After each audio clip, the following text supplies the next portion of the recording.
எல்லா மனிதர்களும் நேர்மையான மனிதர்கள் அல்ல, ஆனால் பகைவர்களுக்குள்ளும் நண்பர்களும் இருக்கிறார்கள் என்பதை கற்றுக்கொள்ள வேண்டும். மனிதன் பிறந்தது வெற்றியடைவதற்குத்தானே தவிர தோல்விக்கான காரணங்கள் குறித்து பேசுவதற்காக அல்ல. மற்றவர்கள் தவறு என்று விமர்சித்தாலும் தன் சுய சிந்தனை மீது அசைக்க முடியாத நம்பிக்கையை கொண்டிருங்கள். தோல்விகள், ஏமாற்றங்கள், நம்பிக்கை துரோகங்கள், வஞ்சக சூழ்ச்சிகள் இவை எல்லாவற்றையும் தாண்டி எவனொருவன் மன உறுதியோடு துணிச்சலுடன் இருக்கிறானோ அவனே வெற்றியாளனாகிறான் என்கிறது Bhagavad Gita. Hi friends, welcome to my channel வெள்ளை மனது. நான் உங்ககிட்ட பேசிகிட்டு இருக்கிறது புஷ்பா ராஜேந்திரன். ஹாய் ஃப்ரெண்ட்ஸ், எல்லோரும் எப்படி இருக்கீங்க? நல்லா இருப்பீங்கன்னு நம்புகிறேன். இன்றைக்கி என்ன பதிவு பார்க்க போகிறேன்னா, கடினமான தருணங்களை துணிச்சலுடன் எதிர்கொள்ளுங்கள் அப்படிங்கிறத பற்றி தாங்க பார்க்க போகிறோம். அதுக்கு முன்னாடி நம்ம சேனலை பார்த்துட்ருக்கிறவங்க சப்ஸ்கிரைப் பண்ணாமையே பார்த்துட்ருக்குறீங்க அப்படின்னு நினைக்கிறேன். சப்ஸ்கிரைப் பண்ணிடுங்க. அது கூடயே பெல் பட்டனையும் ப்ரெஸ் பண்ணிடுங்க. அப்படின்னா தான் நான் எப்போ வீடியோ போடுறேனோ அப்போ உங்களுக்கு நோட்டிஃபிகேஷனில் வரும். சரி, வாங்க வீடியோக்குள்ளே போயிடலாம். கடினமான சூழ்நிலையிலும் துணிச்சலோடு இருங்கள் அப்படின்னு நான் ஏன் இன்னைக்கு இந்த டாப்பிக்கை பற்றி பேசுகிறேன் அப்படின்னா, நம்ம வாழ்க்கையில் வெற்றி பெறுவதற்காகத்தான் ஒவ்வொரு மனுஷனுமே பிறந்திருக்கிறோம். அப்படி இருக்கும்போது தோல்விக்கான காரணங்களை பேசிகிட்டு இருக்கிறதுல எந்த பிரயோஜனமே இல்லைங்க. அதுக்காகத்தான்.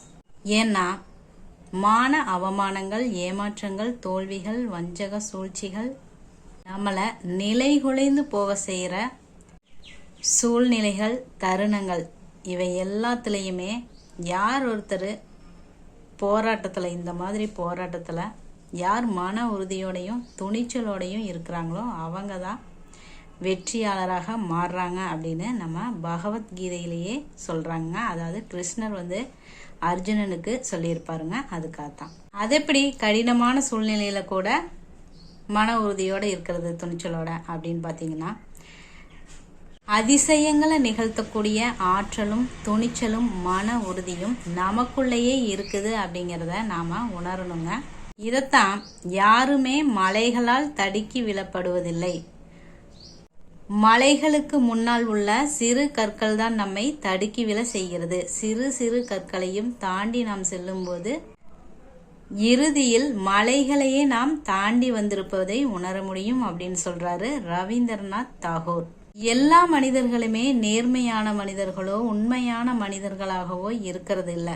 இருந்தாலும் அயோக்கியர்களுக்கு மத்தியிலும் உண்மையான மனிதர்களும் இருக்கிறார்கள், பகைவர்களுக்கு இடையிலும் நண்பர்களும் இருக்கிறார்கள் அப்படிங்கிறதுல நாம கத்துக்கணுங்க.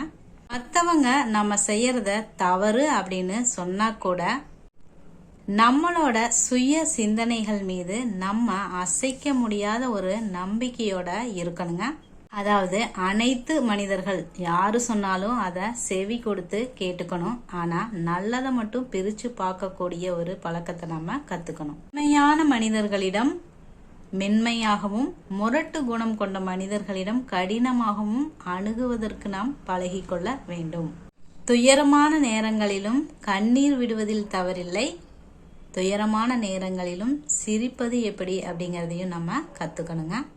உங்ககிட்ட இருக்கிற குறைகளை குறையாகவும் நிறைகளை நிறையாகவும் எடுத்துக்கிட்டு மகிழ்ச்சியோடு இருப்பதற்கு முயற்சி பண்ணுங்க.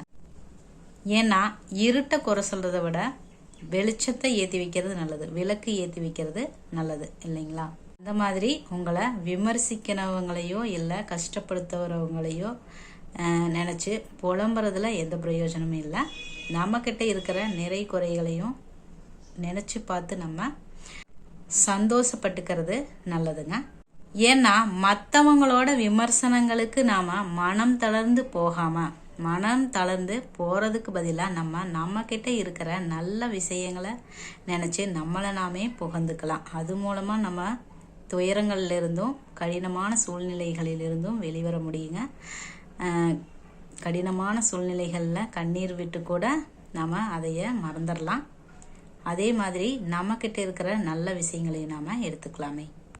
ஒவ்வொரு நாளுமே நான் முன்னேறிட்டு இருக்கிறேன் அப்படிங்கிறத உங்களுக்குள்ளேயே நீங்கள் சொல்லிக்கோங்க. ஒவ்வொரு விஷயத்திலும் நான் முன்னேறிட்டு இருக்கிறேன் அப்படிங்கிறத உங்களுக்குள்ளேயே நீங்கள் சொல்லிவிட்டு, அதே மாதிரி ஒவ்வொரு புது விஷயத்தையும் கற்றுக்க ஆரம்பிச்சிட்டிங்க அப்படின்னாவே உங்களோட வெற்றிக்கான பாதை உங்களுக்கு தெரியுங்க. ஓகே ஃப்ரெண்ட்ஸ், இன்றைக்கி நான் சொன்ன இந்த பாயிண்ட்ஸ் எல்லாம் உங்களுக்கு கடினமான சூழ்நிலைகளிலிருந்து வெளிவந்து மன உறுதியோடு இருக்கிறதுக்கு உங்களுக்கு யூஸ்ஃபுல்லாக இருந்திருக்கும் அப்படின்னு நான் நம்புகிறேங்க.